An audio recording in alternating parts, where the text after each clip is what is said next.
Hola, ¿qué tal? Sean todos bienvenidos a una nueva clase. En esta clase seguimos repasando lo que es el electrocardiograma. Ya es una clase de repaso donde vamos a observar lo que son los bloqueos, vamos a repasar lo que son las alteraciones en las diferentes ondas e intervalos que encontramos en nuestro electrocardiograma.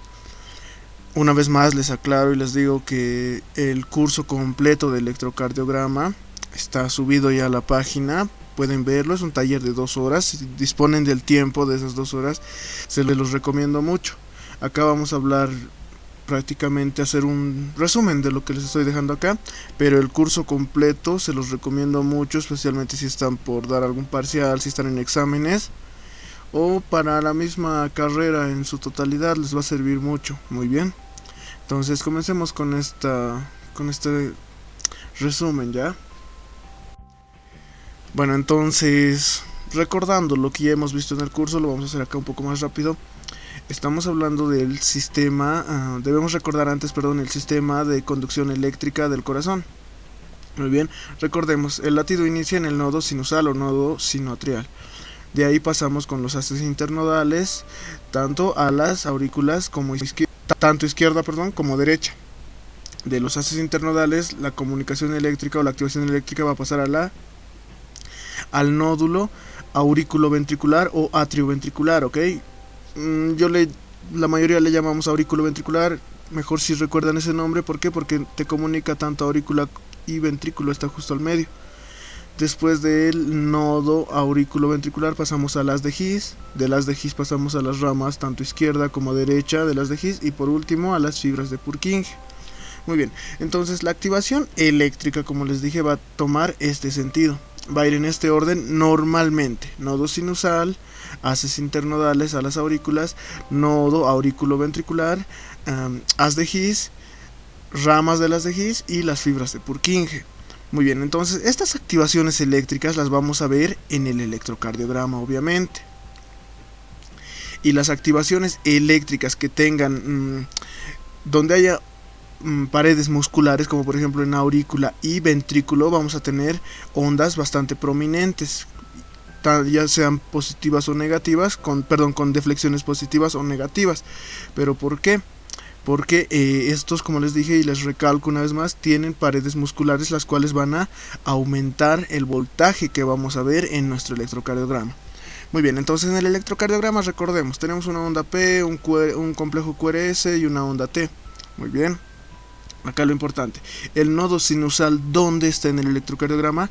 Está justo antes de la onda P, ¿ya? Y no tiene una polaridad en este caso. Vamos a encontrarlo como una pequeña línea isoeléctrica justo antes de la onda P. ¿Por qué? Porque el nodo sinusal aún no está despolarizando músculo cardíaco, como les dije. Del nodo sinusal, ¿a dónde pasamos? A los haces internodales y las aurículas. Entonces, como las aurículas ya tienen bastante músculo cardíaco, vamos a encontrar una onda. Esta onda va a ser la onda P, ¿ya? La despolarización auricular. Después de que despolarizamos aurículas, ¿a dónde pasamos? Les dije, al nodo auriculoventricular. Y ambos nodos no tienen músculo que estén despolarizando en ese momento cuando pasa la activación eléctrica. Entonces vamos a encontrarlo igual como una línea isoeléctrica, el nodo auriculoventricular. Muy bien, esto quiero que recuerden bastante bien ya dónde se encuentra cada uno de estos. La siguiente activación que van a hacer, vamos a activar ya los ventrículos, como les dije, pasando el nodo auriculoventricular, activamos ventrículos y los ventrículos tienen una gran masa de músculo cardíaco. Entonces esto nos forma todo un complejo de ondas, este complejo ya conocido como el QRS, ya por eso es mucho más grande que la onda P. Entonces el complejo QRS ya nos muestra la despolarización ventricular. Hasta aquí se supone que ya hemos hecho prácticamente un latido, pero ¿qué es lo que nos falta? La repolarización ventricular, ¿ok? La repolarización ventricular vamos a encontrarlo como la onda T, ¿ya? La repolarización ventricular va a tener esta misma deflexión que su QRS prácticamente, y que la onda P es un poco más grande incluso que la onda P. Pueden ver la repolarización auricular.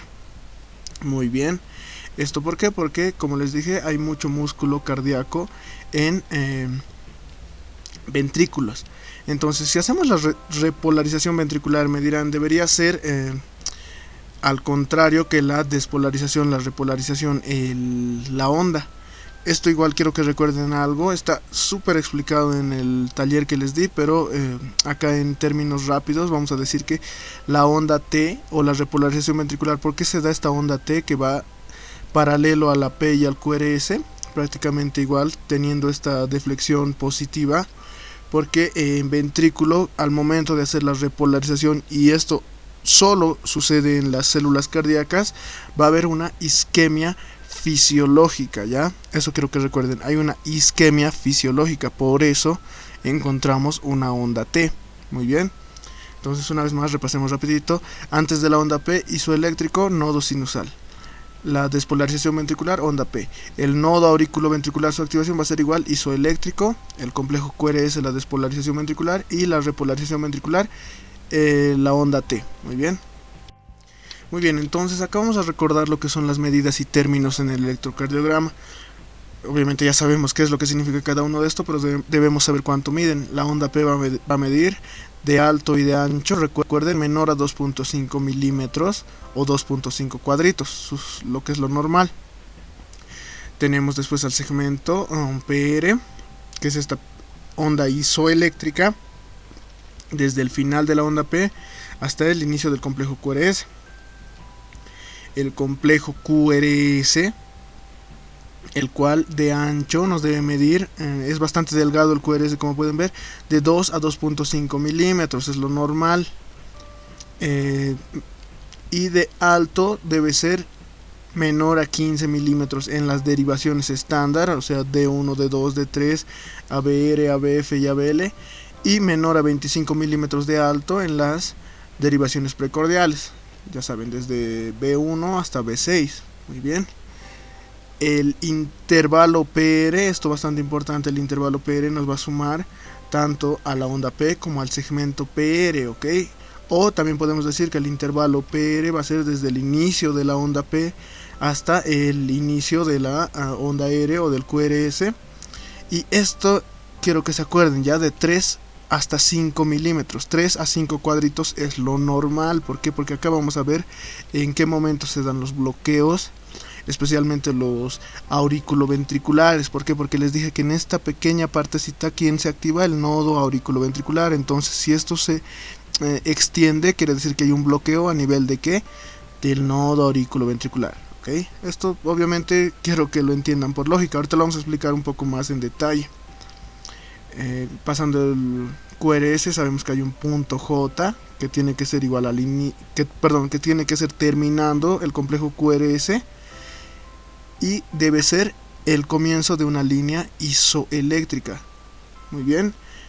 El segmento ST y lo que es la onda T tiene que ser igual menor a 4 milímetros, tanto de alto como de ancho. Muy bien, quiero que recuerden estos datos, estos parámetros. Y otro importante, el intervalo QT, ¿ok? Desde el inicio del QRS hasta el final de la onda T nos va a medir, y esto es inamovible, tienen que recordar esto para sus exámenes, pregunta de examen, 0.39 segundos, con una variación de más o menos 0.04 segundos. Muy bien. Ok, acá les dejo los conceptos de segmento y de intervalo. Muy bien.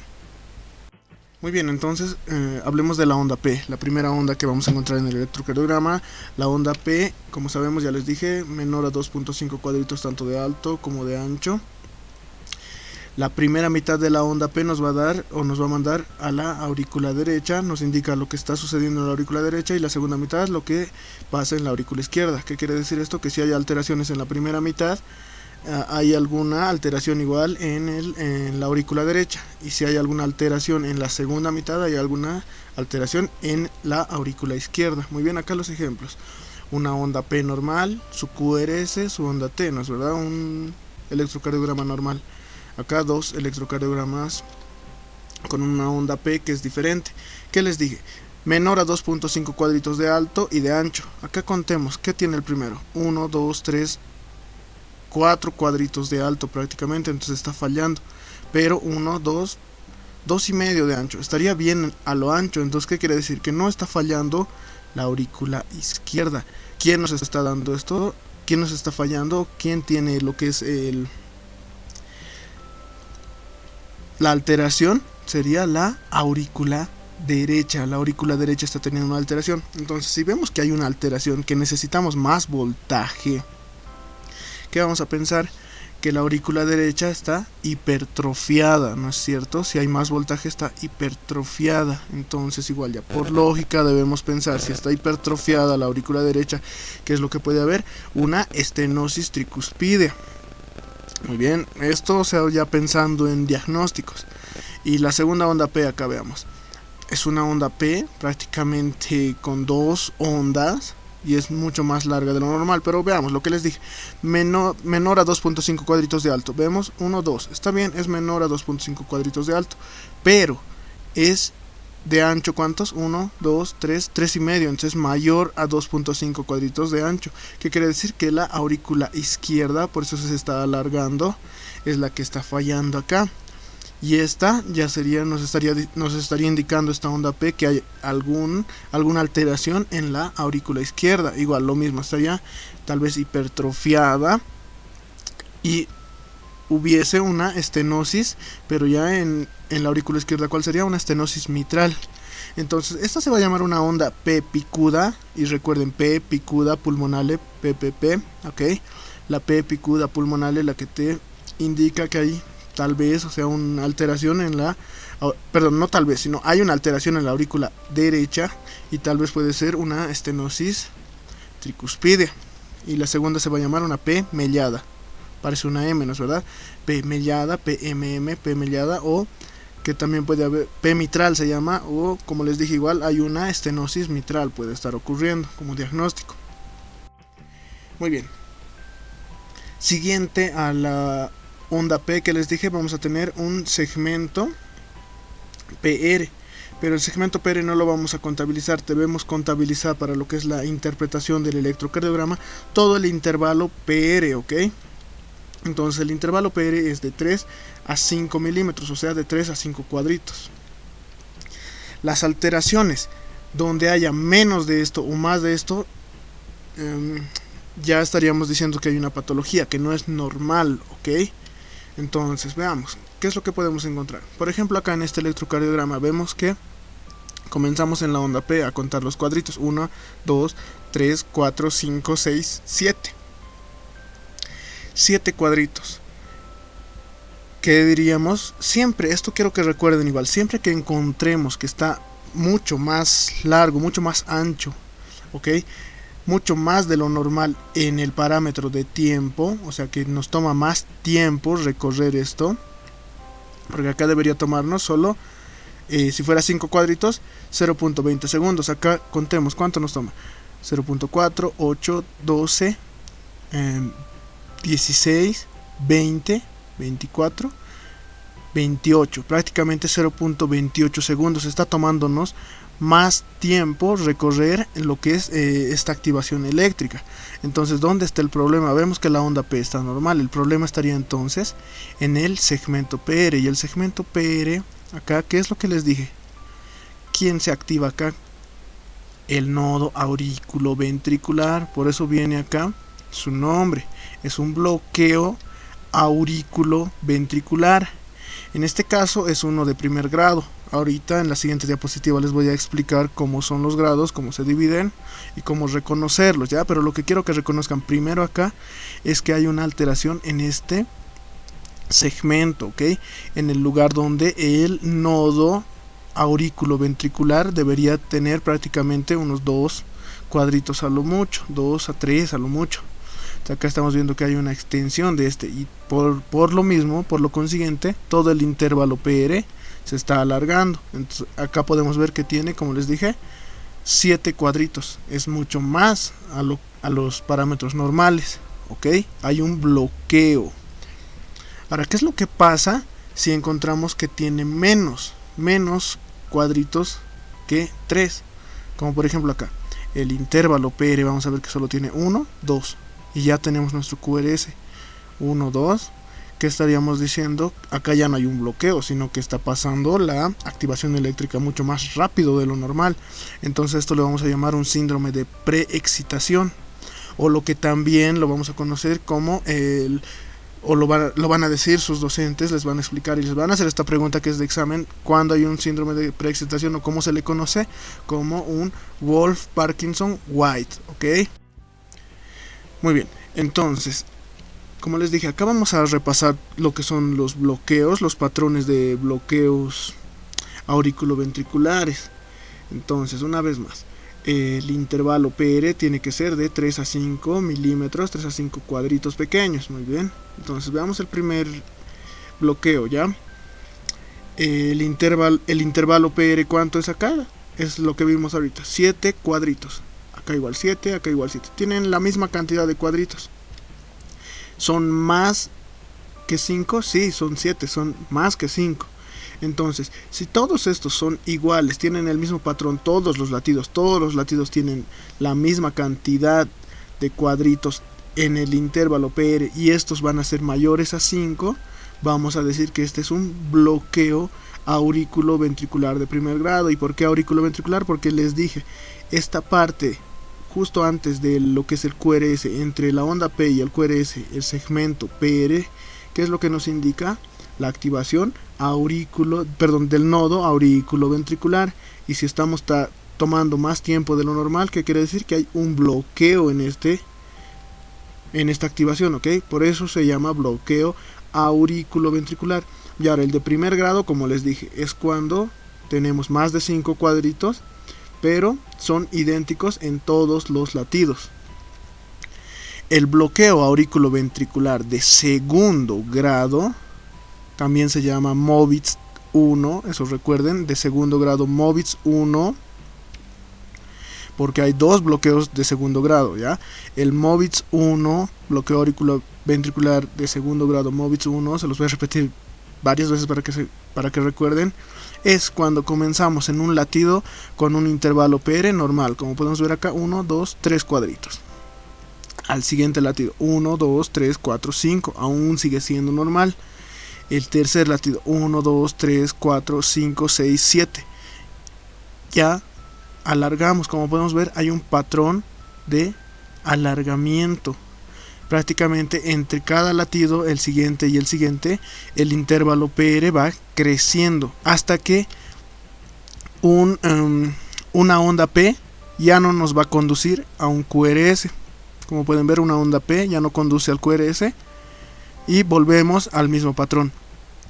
Va a seguir creciendo el intervalo PR y otra vez una onda P no va a conducir a un QRS. Este es el bloqueo auriculoventricular de segundo grado Movitz 1, ¿ok? Cuando hay un patrón de crecimiento del intervalo PR, lo más importante, y obviamente va a llegar un momento en el que la onda P ya no conduce a ningún latido. El bloqueo auriculoventricular de segundo grado Movitz 2, ok, recuerden Movitz 2, es cuando tenemos el intervalo PR en rangos normales. Como pueden ver acá, 1, 2, 3, 4, 5 cuadritos tiene prácticamente este intervalo PR, el siguiente 5 cuadritos, el siguiente 5 cuadritos, pero de repente una onda P ya no nos lleva a un QRS, ok. Sabemos que acá ya hay un bloqueo, ¿por qué? Porque ya no nos está llevando a un latido ventricular, solo un latido auricular, pero que ya no lleva ningún latido ventricular, ¿ok? Entonces esa es la diferencia entre Movitz 1 y Movitz 2, ambos son bloqueos auriculoventriculares de segundo grado, pero el Movitz 1 tiene un patrón de crecimiento donde una onda P ya no conduce a un QRS, y el Movitz tipo 2 es cuando el intervalo PR parece normal, parecen regulares, pero de repente una onda P ya no conduce a un latido ventricular, ¿ok? Y el bloqueo auriculoventricular de tercer grado ya lo vamos a conocer, porque hay una onda P que no conduce a un latido, otra onda P que no conduce a un latido, entonces pueden haber varias ondas P que ya no te conducen a un latido. ¿Qué es lo que quiere decir? Que el nodo auriculoventricular, obviamente después de la onda P, está bloqueado, ya no está pasando la señal, la conducción eléctrica hacia el ventrículo, ¿ok? Por eso es bloqueo auriculoventricular. onda P no conduce, onda P no conduce, ya varias ondas P ya no están conduciendo. Una vez más, repasemos. Bloqueo auriculoventricular de primer grado cuando nos excedemos de 5 cuadritos, pero todos tienen la misma morfología, por decirlo así, al mismo tiempo en todos los latidos. Bloqueo auriculoventricular de segundo grado Movitz tipo 1 cuando hay un patrón de crecimiento y una onda P ya no conduce al latido.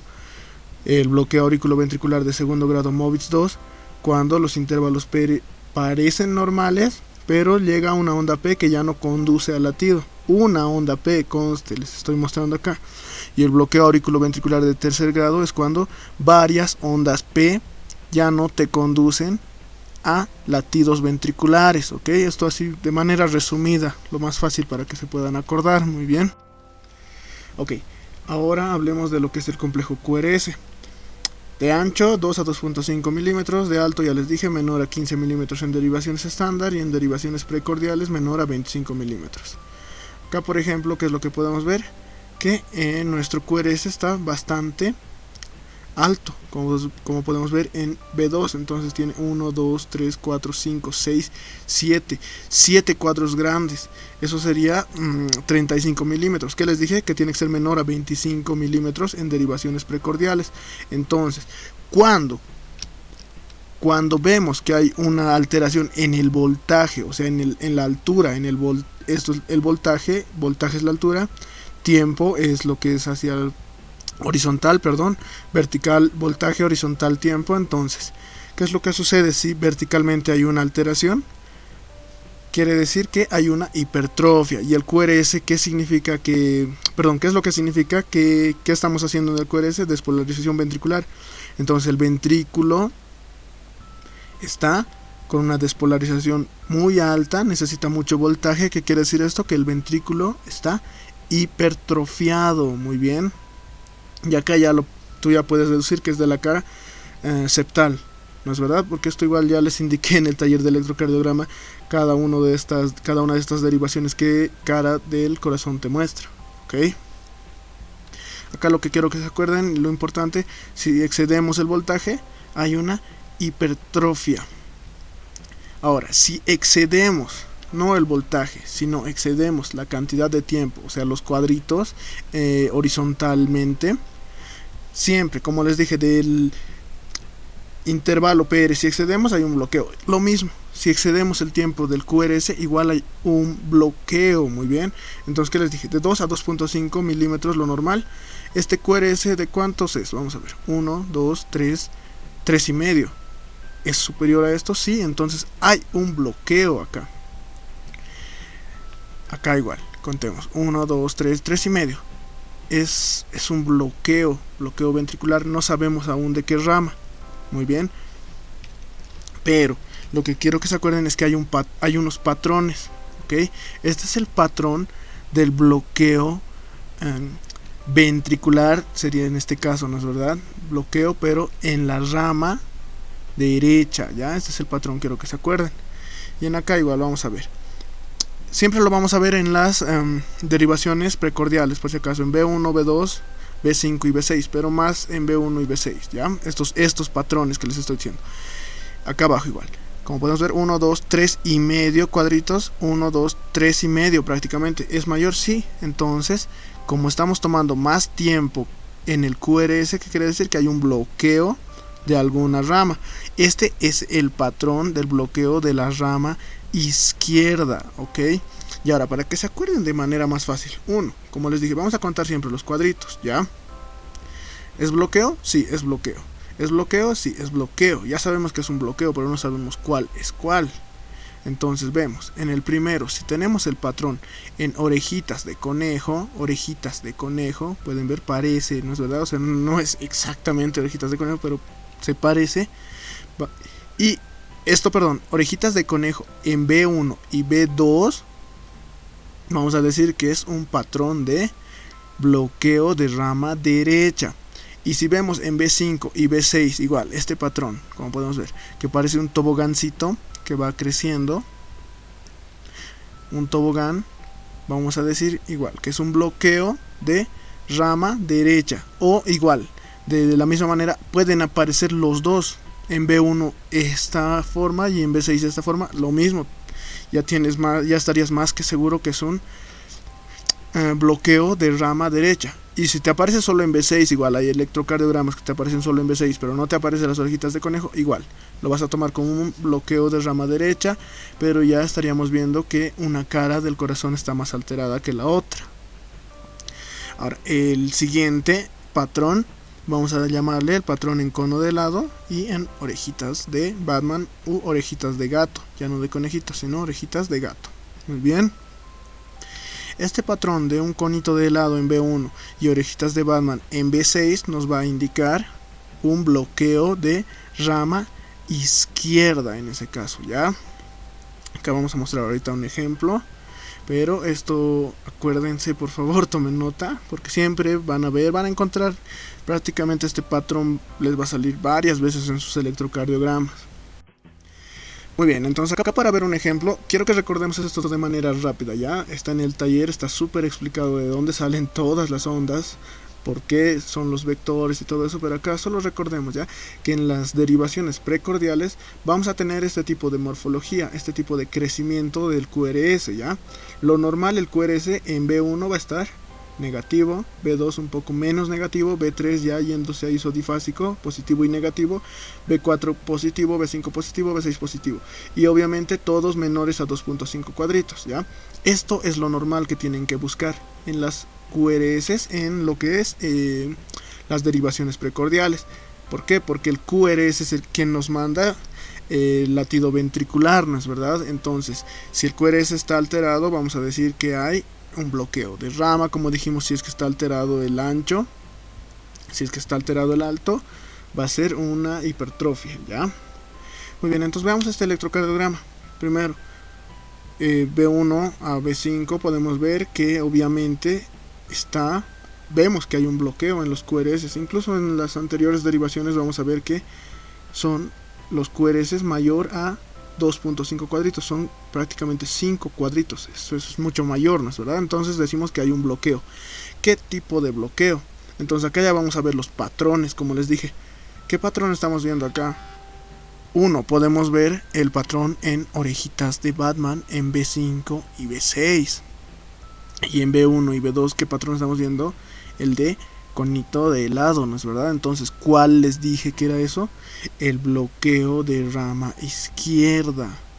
Entonces, esto para que se acuerden, van a ver electrocardiogramas así, prácticamente como les dije, son patrones, van a saltar a su vista. Vas a ver orejitas de Batman, conito de helado, bloqueo de rama izquierda. Muy bien. Ahora, lo mismo, acá les dejo lo que es la progresión que les dije, normal, fisiológica, que vamos a ver en el electrocardiograma de B1 a B6, y veamos este electro. ¿Qué es lo que vemos acá en este electrocardiograma?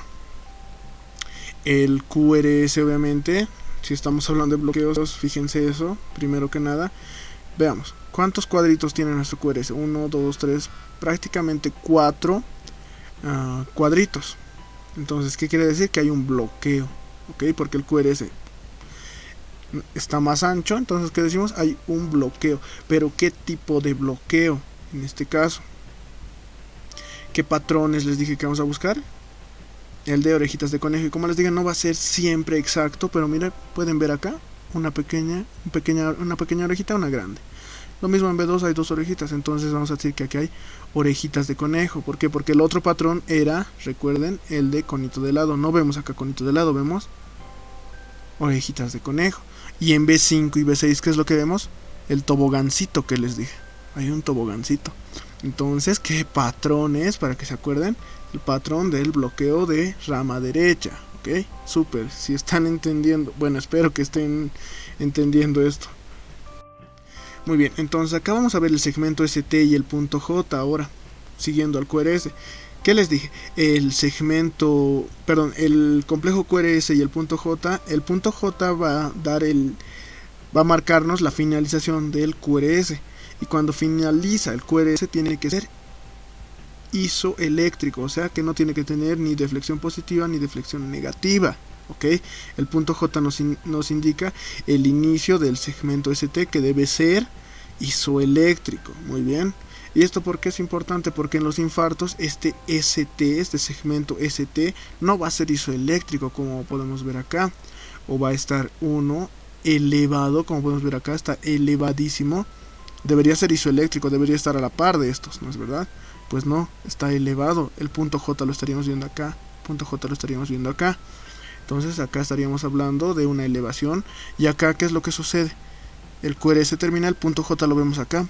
No está elevado, pero está infradesnivelado, lo mismo acá. Entonces acá vamos a decir que el paciente está cursando un infarto agudo de miocardio con un supradesnivel del segmento ST. ¿Por qué? Porque el punto J vemos que está igual, supradesnivelado. Y acá un infarto agudo de miocardio con un infradesnivel del segmento ST. Muy bien. La onda T, recordemos que es lo que les dije, nos indica la repolarización ventricular. Y la onda T o la repolarización ventricular es debido a la isquemia fisiológica que vamos a encontrar. Las alteraciones que vamos a ver va a ser una onda T muy picuda, la cual nos indica que hay una hiperpotasemia. Bueno, puede ser un indicador de esto, puede ser un indicador también de que estamos isquemiándonos. ¿Por qué? Porque, como les dije, en estos valores, en menor a 4 milímetros de alto y de ancho, la onda T quiere decir que hay una isquemia fisiológica. Y si esta isquemia fisiológica pasa o arriba o abajo, obviamente ya no es una isquemia fisiológica, es una isquemia patológica. Se está isquemiando esta parte del corazón. ¿Okay? Entonces deberíamos buscar qué derivación es para saber qué cara del corazón se está isquemiando, ¿ya? Lo mismo cuando encontremos ondas T invertidas. ¿Ok? La onda T, recordemos que tiene que ir prácticamente paralelo junto a la onda P y al QRS. Si el QRS y la P están positivos, la onda T igual tiene que ser positiva. Hay derivaciones en las que la onda P es negativa, el QRS es negativo, igual la onda T va a ser negativa. Pero en este caso podemos ver que está al contrario que sus predecesores o que las anteriores ondas. Entonces, acá igual estamos pasando un proceso de isquemia, ¿ya? Onda T invertida, hay una isquemia. El intervalo QT, esto acá es lo más, bueno, no lo más feito de ver, sino que lo más costoso, un poco más trabajoso. Perdón, inventé una palabra que nos da un poco más de trabajo, no trabajoso. ¿Por qué? Porque vamos a utilizar la fórmula de Bassett, ¿ya? La fórmula de Bassett nos quiere decir que el QT corregido va a ser igual al QT medido sobre la raíz cuadrada de los intervalos R y R. Ok, muy bien, entonces hagamos un ejemplo para entender esto, ¿ya? El QT corregido, esto como les dije, tiene que salirnos este resultado, estos parámetros, 0.39 segundos con una diferencia de más o menos 0.04. Si sale más que esto, ya estaríamos hablando que hay un problema, ¿ya? Entonces acá, vamos a tomar este ejemplo, en este electrocardiograma. Ok, vamos a agarrar lo que es la tira de ritmo para hacer el QT corregido, ¿ya? Entonces lo agrandamos. Como podemos ver, los intervalos RR, vamos a anotar cuántos cuadritos tenemos, y el intervalo QT es desde el inicio del QRS hasta el final de la onda T. Muy bien, entonces vamos a reemplazar en nuestras formulitas. Perdón, contemos acá. Intervalo RR, ¿cuántos cuadritos chiquitos tiene? 1, 2, 3, 4, 5, 6, 7, 8, 9, 10, 11, 12, 13, 14, 15, 16, 17, 18, 19, 20. Si tenemos 20 cuadritos chiquitos y sabemos que cada cuadrito chiquito equivale a 0.04 segundos, nos daría 0.8 segundos, ¿ya? El intervalo RR, 0.8 segundos. ¿Por qué? Porque les dije, son 20 cuadritos, cada cuadrito es 0.04. Multipliquen ese número, 0.04 por 20 nos va a dar este resultado. O si quieren, contemos con ustedes. 0.04, 0.08, 0.12, 0.16, 0.20, 24, 28, 32, 36, 40, 44, 48, 52, 56, 60, 64, 68, 72, 76 y 80. 0.80. Muy bien. Y el QT que estamos midiendo va a ser 1, 2, 3, 4, 5, 6, 7, 8, 9. 9 cuadritos, lo cual equivale a 0.36 segundos. Nuestro QT corregido haciendo esta fórmula, háganlo con calculadora, nos va a dar 0.40 segundos. ¿Está en este rango? Sí, está en este rango. Entonces este intervalo QT está normal, está perfecto, ¿ya? En este otro intervalo vamos a hacer lo mismo. Como podemos ver en este y este latido, en el anterior ejemplo había un gran espacio de tiempo. En acá ya estamos en una taquicardia prácticamente. Vamos a ver que hay menor espacio de tiempo, por eso se utiliza esta fórmula, ¿ya? En este caso vamos a reemplazar igual lo mismo. Contemos, agarremos acá 1, 2, 3, 4, 5, 6, 7, 8, 9, 10, 11. 11 cuadritos entre R y R. Ok, si estamos agarrando 11 cuadritos, ¿cuánto nos daría nuestro intervalo RR? 11 por 0.4, 0.044 segundos. Y lo que es el QT medido, midamos 1, de acá es 1, 2, 3, 4, 5, 6. 6 cuadritos va a ser nuestro QT. 6 por 0.4, 0.24 segundos. Hacemos la formulita y nos va a dar 0.36 segundos. Nuestro QT está en este rango. Sí, está en este rango. Entonces, quiere decir que en ambos, tanto en estos latidos que son más lentos como en estos latidos que son taquicárdicos, el QT corregido está normal. ¿Y esto por qué es importante? Porque si el QT excede estos valores, si excede los 0.39 segundos con su más menos 0.04, vamos a hacer esta taquicardia, ¿ya? Esta es una taquicardia ventricular polimórfica helicoidal, ¿ya? O lo que conocemos como torsada de puntas. Entonces, los intervalos QT anchos que superan esto, prácticamente siempre terminan haciendo a un paciente, siempre lo terminan mandando a esta taquicardia, ¿ok? Así que mucho cuidado con esto. Y estas taquicardias, ¿en qué casos se dan? En casos de hipocalcemia o hipopotasemia. Muy bien. Muy bien, entonces con eso ya habríamos visto las alteraciones en las ondas, en los diferentes segmentos. De verdad espero se haya entendido esta parte de bloqueos, de hipertrofias. Como les dije, una vez más les recalco, el video completo de 2 horas está subido ya al canal. Es un taller que les va a servir muchísimo, de verdad estudienlo, véanlo. También está el otro video de 40 minutos que es un resumen igual de la interpretación, la rutina de interpretación que yo hago, que les va a servir igual bastante, porque para saber lo que son ya el ritmo, la frecuencia cardíaca y el eje, ¿ya? Les dejo igual de todas maneras en la descripción del video los links para que puedan ver esos anteriores videos. Y me despido como siempre con un mensajito que leí por ahí.